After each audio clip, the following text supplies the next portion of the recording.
جو پورا جاہ جلال کا مالک ہے وہ برا آیا، خدا کے ہاتھ سے کتاب لے لی، یعنی یسوع مسیح نے باپ اور خدا کے ہاتھ سے خدا کے بھیدوں والی کتاب لے لی ہے، کیونکہ وہ اس لائق ہے۔ بیٹا خدا کی ذات کے اندر علم ہی علم ہے، بیٹے اور خدا کی ذات میں علم ہی علم ہے، اور بیٹا خدا کی ذات سے علم کو لے لیتا ہے۔ بیٹا خود جو ہے وہ علم کا مرکز ہے، قوت کا مرکز ہے، طاقت کا مرکز ہے، کیونکہ یوحنا رسول ہمیں سکھاتے ہیں کہ ابتدا میں کلمہ تھا، کلمہ خدا کے ساتھ تھا، اور یہی کلمہ خود خدا تھا، اور یہ کلمہ جو ہے وہ پورے اختیار کے ساتھ 7 مہروں والی لپیٹی جانے والی کتاب جو ہے وہ لے لیتا ہے، تاکہ لوگوں پر ظاہر کرے کہ جو لوگوں کو نہیں معلوم وہ بتائے۔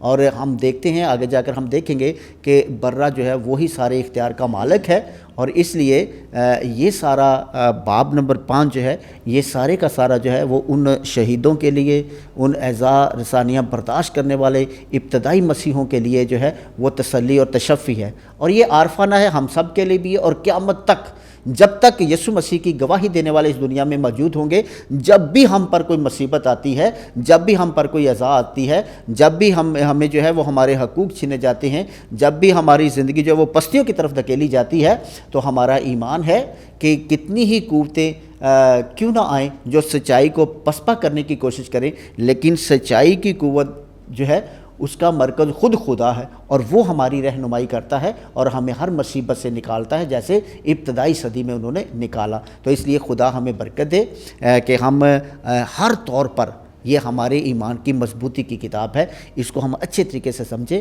اپنے مسیح ہونے پر فخر کریں، اور اسی ایمان کی گواہی دینے والے بنیں، بغیر کسی خوف کے، بغیر کسی ڈر کے، کیونکہ ہم اپنے ایمان کی سچائیوں کے گواہ ہیں۔ شکریہ۔ جی ناظرین، آج ہم نے مکاشفہ کی کتاب اس کا باب نمبر 5 اور اس کی آیت نمبر 1 سے لے کر 7 تک تشریح اور تفسیر آپ کے سامنے بیان کی ہے۔ ہمیں امید ہے کہ آپ کو خوب سمجھ آئی ہوگی اور آپ کی پیاسی روحوں کو تسکین ملی ہوگی۔ ہمیں امید ہے کہ آئندہ بھی آپ ہمارے ساتھ اس طرح چلتے رہیں گے، اور اب آخر میں ہمارے چینل کو سبسکرائب کیجئے، پروگرام کو لائک اور شیئر ضرور کیجئے۔